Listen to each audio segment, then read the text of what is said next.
Welcome to Subramani.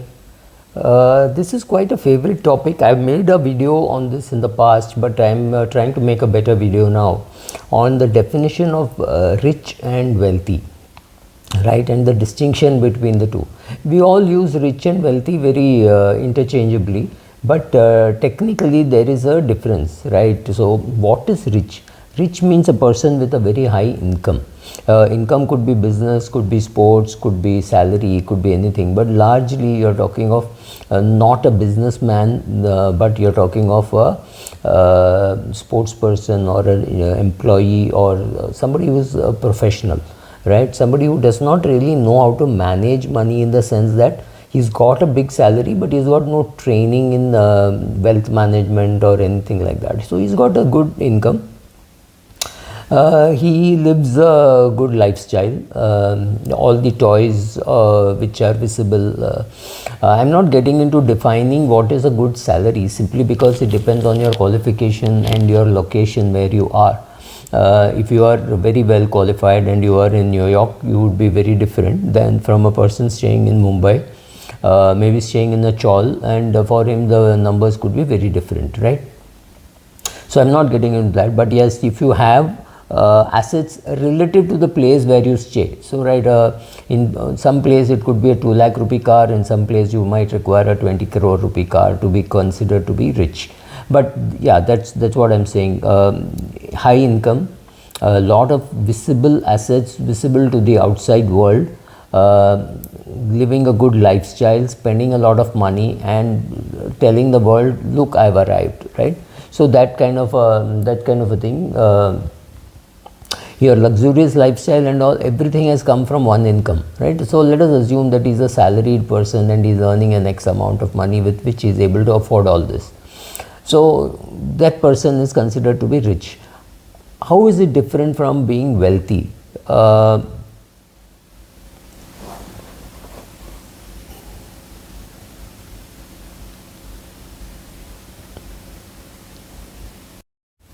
I'm not talking of amount of money because an X amount of money in one place can mean nothing in another place. So I'm not getting into that, but largely yes, the toys that you have, the amount of things that you can show off to the outside world, it might, and it also depends on your age, qualifications, etc. So if your father was reasonably well off and did not require any support from you, or he could be in a position to support you, you could look very rich at a very young age, simply because you don't have any obligations. You don't have to pay rent, you don't have to pay for food, so chances are you can buy toys much earlier than some other friends of yours who are supporting their family, right? So rich is something which you can get very complacent about, saying, oh, I'm earning so well, I can spend all this money.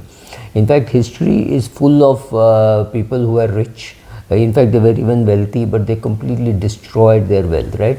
Vanderbilt is the first name which comes to mind, but anybody, any great film star, music star, people who earned in millions and then went to penury, or well, almost in penury, right? So that kind of, so rich is that. Rich is largely about what Warren Buffett says, the external scorecard. You want to show to the world that you have arrived. So it's not a car that you need, but a branded car that you need. It's not the airline that you travel, but the class in which you travel, right? It's all those things put together defines you being rich, because to the outside world it looks like, wow, this man has arrived.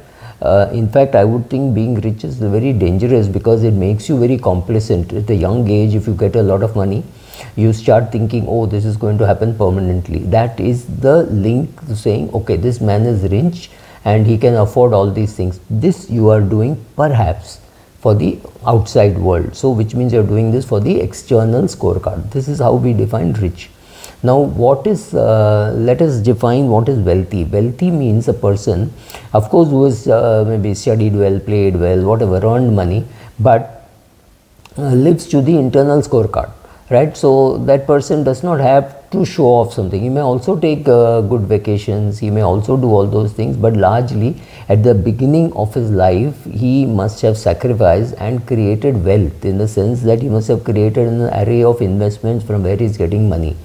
his standard of living has not changed much, which means he between what he's earning and what he's spending, there is no great connection. He's spending an X amount of money, maybe he was spending 10 lakhs a year, now he's spending 11 lakhs a year, but his income has gone up from say 1 crore to 1 crore 25 lakhs or something like that, right? A huge jump in salary, huge jump in commissions or whatever. His income has gone up dramatically, but his standard of living has not changed much because he's happy with what he's doing. He's doing it to his internal scorecard. So he does not have very expensive hobbies, but he has hobbies which he enjoys. He's got a friend circle with whom he can do all those hobbies.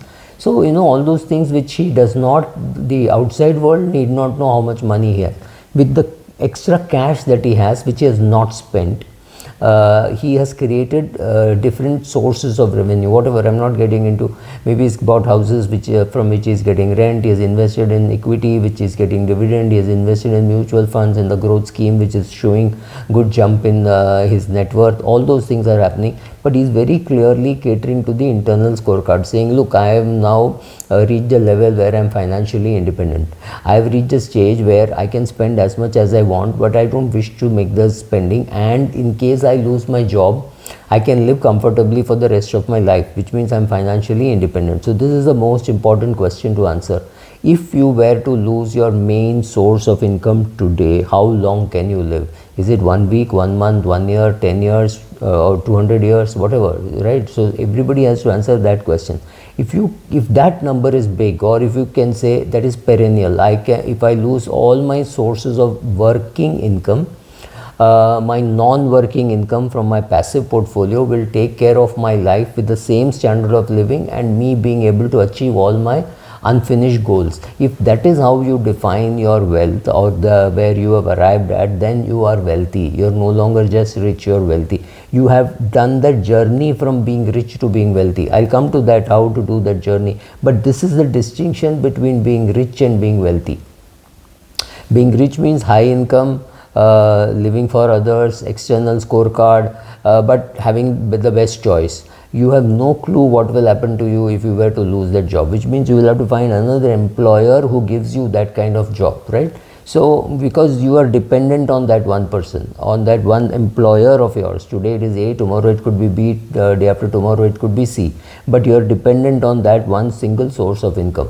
When you are wealthy, you maybe have the same level of income, but that is coming from 4 sources. If one source shuts down, the other 3 sources will be there, sources will be there to take care of you, right? They will shore you up. You will have enough money to spend. So this is very important. The multiple sources of income, the creation of wealth. You may not actually touch that income. Like if you have put all your money in mutual fund growth scheme, you may not touch it, you may not remove it, but the potential exists. Yes, you have got an X amount of money in mutual funds, you will be able to withdraw for your day-to-day living if your main source of income stops. So have you created these other assets with which to live, from which to live? That is the question we are asking, whether you are rich or whether you are wealthy. If you are rich, that's very good, very nice, but please use that money to create the other streams of income which will make you wealthy. That's all. How to become wealthy, that's a process. I will do it in a separate video. Thank you.